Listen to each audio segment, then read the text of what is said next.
Көріп қойғансыз ба? Не слово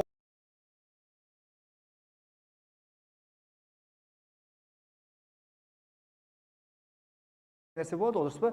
Сенің шыдамдылығың жетеді. Просто сен іздеп қойдың, беріліп қойдың, дұрыс па? Выносливость деген қаяқта білесіздер ма? Выносливость мына жерде. Мына жерде выносливость. Адам шыдай алмаймын десе, шыдай алмайды екен ол. Адам шыдауым керек десе, шыдайды. Не сломленный деген киноны жазып алыңдаршы. Көреміз, обязательно көреміз. Ертең көріп келеміз. Көріп қойғансыз ба? Не сломленный. Қалай, адамға басына проблема келген кезде мида бәрі, түсіндің ба? Бәрі мида. Дым артып, ана кісі бар емес, ана киноға түсу үшін бар ғой, конкретно артыған екен ғой, Анау деген, герой ғой, анау деген. Өзі былай болған жігіт нормально. Ана кино түскен кезде қабырғасын бәрі көрінеді ғой. Реально түсірген ғой ана киноны бар ғой. Парық адам, дым тамақ ішпеген, быт-шыт болған адам, ана енді көресіздер сол жерде деген. Адам қалай, адамның қолына бәрі келеді негізі ше. Только надо хотеть его. Мына жерде тұр, бәрі мына жерде тұр. Сонда айтады, сонда ағасының айтқан бір сөзі, соны ұстап тұрған. Өмірде сынбасаң, жеңіске жетесің дейді. Болды. Осы сөз жазып алыңдар өздеріңізге. Өмірде жеңіске жету үшін тек қана бір-ақ нәрсе, сынбау керек, болды.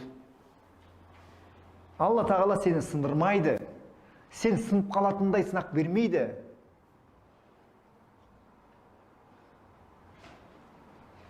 Ал кедей саналар өмірі сол. Ой, менде проблема болып тұр. Айтпаңдар, ешкімге өзіңнің проблемаңды айтпа. Менде проблема болып тұр, не істесем болады, өткенде мінде деп жаңағыдай. Аясын дей ма, сондай бір нәрсе айта берген сайын, ол проблема көбейе береді, түсіндің ба? Енді бір момент еш уақытта Алла тағаладан проблема бер деп сұрамаймыз. Болмайды. Тілеп алуға болмайды. Сосын сабыр бере көр деп сұрауға болмайды. Аллахтан сабыр сұрауға болмайды. Енді сен сабыр қылу үшін саған қиындық керек болады ғой. Алла тағала сұрағанды береді. Түсінді ма? Тілге сақ болу керек деген сол. Тілге сақ болу керек. Және Алла тағаладан бір нәрсе сұрайсыңдар ма? Сұрайтын нәрсе дүние болса сұрай бер, любой нәрсе сұрай бер. Проблема жоқ. Өлімнен басқасын бәрін сұрауға болады. Енді пайғамбар айтады, садақ бар ғой. Садақты бүйтіп тартып тұрып, кертіп жібересің ғой, солай қылып сұра дейді.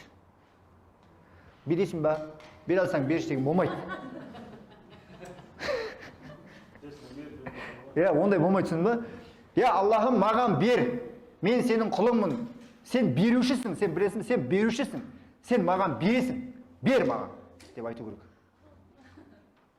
Түсіндің ма? Андай бүйтіп жаңа мамасынан сұраған сияқты болмау керек те. Бере тұрасың ба? Бересің ба? Болса беш деген болмайды. Жоқ, рас. Түсіндің ма? Садақ жаңағы тартылмай қалған садақ сияқты бүйтіп. Бүйтіп тартмай жіберіп қалса, бүк кете қалып бүйтіп сөйледі ғой. Сөзің далада қалды сол.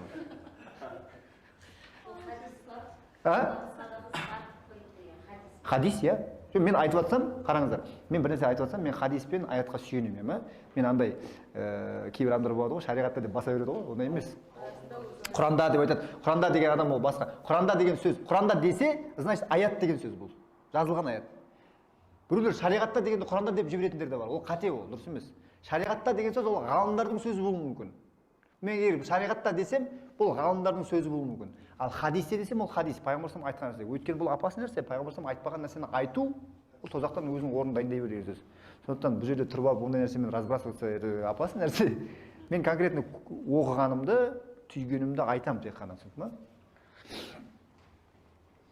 Сосын жаңағыдай несін көрмесеңіз, конкретно сол жерден естіп алмаған, көрмеген болсаңыз, біреуден айтуға сақ болыңыз. Өйткені бұл өзгеріп кетсе, мағынасы өзгеріп кетсе, ол басқаша болып кетеді. Не істемеу керек? Соның барлығы бар. Жоқ, сабыр бер деп айтпайды.